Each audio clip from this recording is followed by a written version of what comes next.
you want to hit me?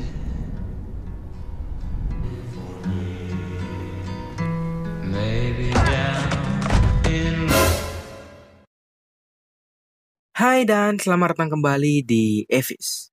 Kali ini kita akan merecap ulang sebuah serial dari Netflix yang berjudul The End of the Fucking World. Film ini singkatnya bercerita tentang James dan juga Alyssa. James adalah seorang pemuda berusia 17 tahun yang selalu merasa bahwa dirinya adalah seorang psikopat. Sedangkan Alyssa adalah teman sekelasnya James yang merasa bahwa dirinya adalah seorang sosiopat. Sosiopat itu adalah istilah yang mengacu pada perilaku dan sikap antisosial. Sebelum kita lanjut ke ceritanya, jangan lupa untuk subscribe channel ini terlebih dahulu. Dan jangan lupa juga tekan logo lonceng di sebelahnya, agar kalian tidak ketinggalan setiap kelanjutan dari serial ini ataupun video-video lain dari Evis. Tanpa berpanjang lebar lagi, mari kita langsung saja ke cerita lengkapnya.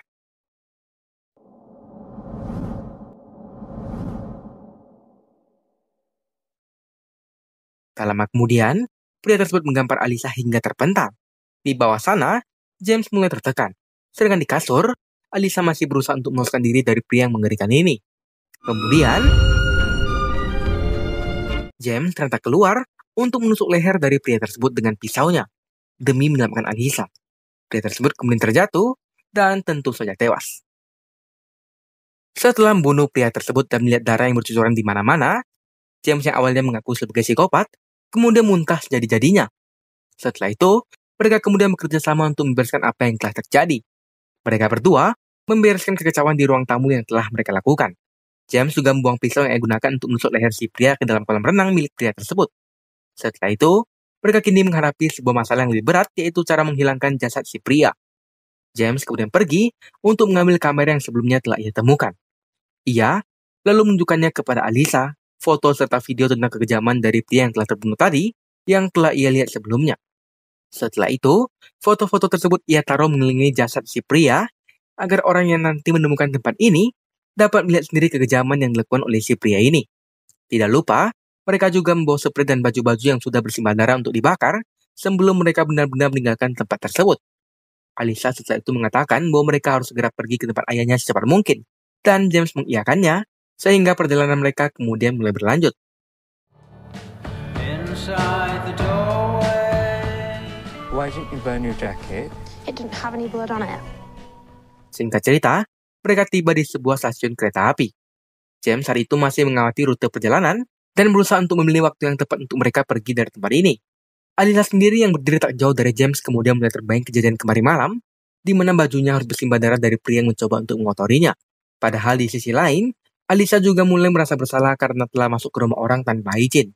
Yang saat tiba-tiba mulai merasa ketakutan, kemudian mengatakan kepada James bahwa mereka berdua harus segera mengganti penampilan mereka sebelum jasad pria tadi ditemukan dan polisi akan mulai mencari tersangka pembunuhan. Turns out James is quite a good hairdresser.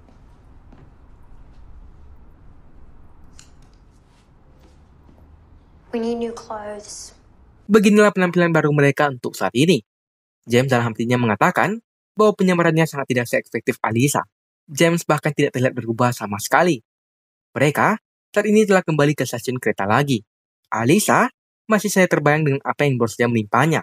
Tak lama dari itu, Alyssa kemudian mulai terpikir suatu hal yang terasa cukup janggal. Alyssa lalu bertanya kepada James mengenai hal tersebut, yaitu dari mana James mendapatkan sebuah pisau yang ia gunakan untuk membunuh pria kemarin. James sempat terkejut dan juga kebingungan untuk menjawab pertanyaan dari Alyssa, karena sebenarnya pisau yang ia gunakan untuk membunuh pria kemarin adalah pisau yang ia bawa dari awal pelarian mereka dari kota tempat mereka tinggal. Pisau yang sama yang James siapkan untuk membunuh Alyssa di tengah perjalanan mereka. Namun yang terjadi saat ini justru berbanding terbalik dengan apa yang diinginkan oleh James. Mereka terjebak di sebuah stasiun kereta, merasa bimbang karena takut akan ada yang mengenalinya karena telah membunuh seorang pria di rumah mewahnya. Lalu, kita kembali ke rumah mewah kemarin, tempat terjadinya sebuah peristiwa berdarah yang melibatkan James dan Alyssa. Seorang wanita tua terlihat melangkah masuk ke rumah tersebut. Ia mencoba untuk memanggil seorang pria bernama Cliff, yang sepertinya adalah nama dari pria yang terbunuh kemarin.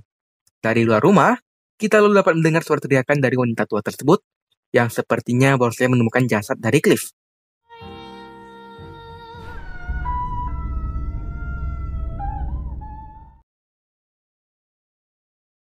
Saat ini, sudah terdapat beberapa pihak kepolisian yang sedang mengidentifikasi rumah mewah Cliff.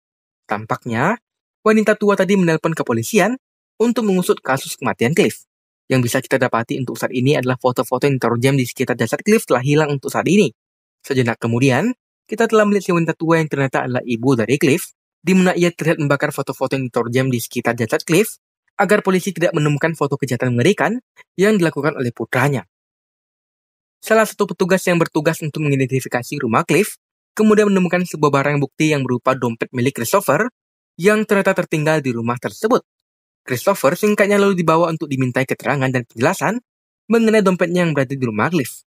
Awalnya, Christopher mengira bahwa ia dibawa oleh polisi karena telah dituduh mencuri di rumah Cliff ataupun dimintai pertanggungjawaban karena telah masuk ke rumah yang sebenarnya bukan miliknya.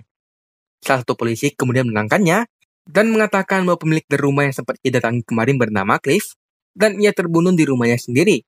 Dan polisi ingin Christopher menceritakan semua tentang Alisa yang ia ketahui sedetail mungkin. Singkatnya, Christopher kemudian menceritakan awal pertemuannya dengan Alisa secara detail, hingga saat ia tiba di rumah tersebut dan bertemu serta berkenalan juga dengan seorang pria lain yang bernama James. Lalu, scene berpindah ke Alisa dan juga James. Mereka saat ini berada di sebuah restoran kecil untuk mengisi perut mereka. James sendiri yang melihat Alisa mulai bersikap berbeda setelah ia tidak menjawab pertanyaan mengenai pisau, kemudian akhirnya membuat sebuah cerita untuk dipercayai oleh Alisa. James mengatakan bahwa pisau yang ia gunakan semalam adalah pisau pemberian ayahnya yang digunakan untuk berburu. Alisa terlihat tidak bergeming, sedangkan James mulai berpikir bahwa Alisa saat ini sedang ketakutan karenanya. James kemudian mencoba untuk bertanya kepada Alisa mengenai kondisinya saat ini. Alisa dengan kesal kemudian menjawab bahwa untuk saat ini, ia tidak bisa membayangkan hal lain selain kematian Cliff yang terbunuh. Setiap saat Alisa memejamkan matanya, yang bisa ia lihat hanyalah bayangan kematian Cliff dan darah yang mengucur kemana-mana. Ketika sebuah kentang goreng telah dihidangkan, James mencoba untuk menghibur Alisa dan itu tampaknya berhasil.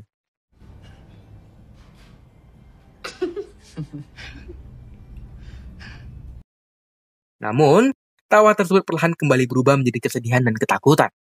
Alisa setelah itu berpamitan untuk pergi ke toilet. Namun sesampainya di toilet, ia justru membuka jendela dan pergi dari restoran kecil tersebut, meninggalkan James yang sama syoknya dengan Alisa. I sat for about half an hour until I realized that Alyssa had left. Saat ini, James telah berada di sebuah tempat yang cukup asing, sendirian dan merasa kesepian setelah ditinggalkan oleh Alisa begitu saja. Alisa sendiri tiba di sebuah stasiun bis yang cukup sepi, sedangkan James saat ini telah berjalan jauh dan bertemu dengan sekelompok kecil pemuda. James lalu minta pada kelompok pemuda tersebut untuk menghajarnya. Namun, tentu saja mereka merasa bingung atas apa yang dikatakan oleh James. James setelah itu mengeluarkan sejumlah uang dan ia berikan kepada para pemuda tersebut agar mereka mau menghajarnya. Dan setelah itu,